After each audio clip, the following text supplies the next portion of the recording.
Now, the migrant caravan, yep, it's still headed to our southern border.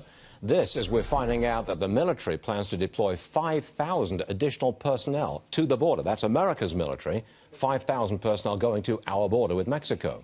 Ken Paxton, the Attorney General of Texas, is with us now. Let's suppose, Ken, that when the migrant caravan arrives at our border, some of them cross the border, just get 1 foot in, claim asylum. As I understand it, they're in. Are we prepared? Are we able to process all these people?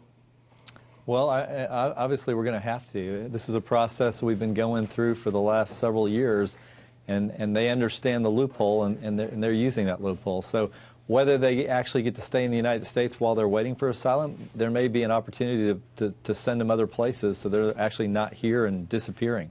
So it is possible that they actually put a foot in but don't stay. That's possible? I wasn't aware of any plan to send them someplace else. Look, I think the president is thinking about all kinds of possibilities. He's thinking about using this federal statute to basically maybe even eliminate asylum, because if you look at the statute, it says he can limit the entry of any class of non-resident aliens that he views as detrimental to the country. And then the U.S. Supreme Court upheld that and said he can choose whether to allow entry, who can enter, how long, and under what conditions. I could see some real problems, though, with we're now sending another 5,000 military personnel to the border.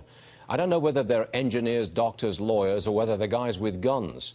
But to set up a confrontation in which people may get really hurt, that seems like a real flashpoint, a danger point. Well, obviously, there's always a risk when you've got people coming here. We don't know their background. We don't know if some of them are criminals. That's obviously always a risk. But I don't think the military is going to be doing that type of things. They're there to assist Border Patrol to make their jobs easier. Obviously, we have a lot of people along the border that do that job, and I think that will be their focus. The military will be there to assist, maybe help find them, but ultimately I think Border Patrol will be responsible. Have you drafted in more Border Patrol people? I'm not sure whether that is part of your responsibility or your area, but are you drafting in resources, people, to deal with this oncoming situation? I think the president is. You know, the state of Texas spends hundreds of millions of dollars of our own resources to help at the border, but ultimately the federal government's responsible and the president's responsible. And what's great about this president, he's taking it seriously like no other president I've seen. But you'll back him up when he says they're not coming here, period. Absolutely. I actually talked to him last week, and that's basically the message he gave us, that he is not going to let them in. And I guess you have intelligence about where this caravan, or caravans, plural, are right now. They're still coming towards us and still destined to arrive around Election Day, is that right? That's what it looks like. We'll see if plans change. I know that some have stayed in Mexico, some have gone back, so I think the caravan's dwindled somewhat.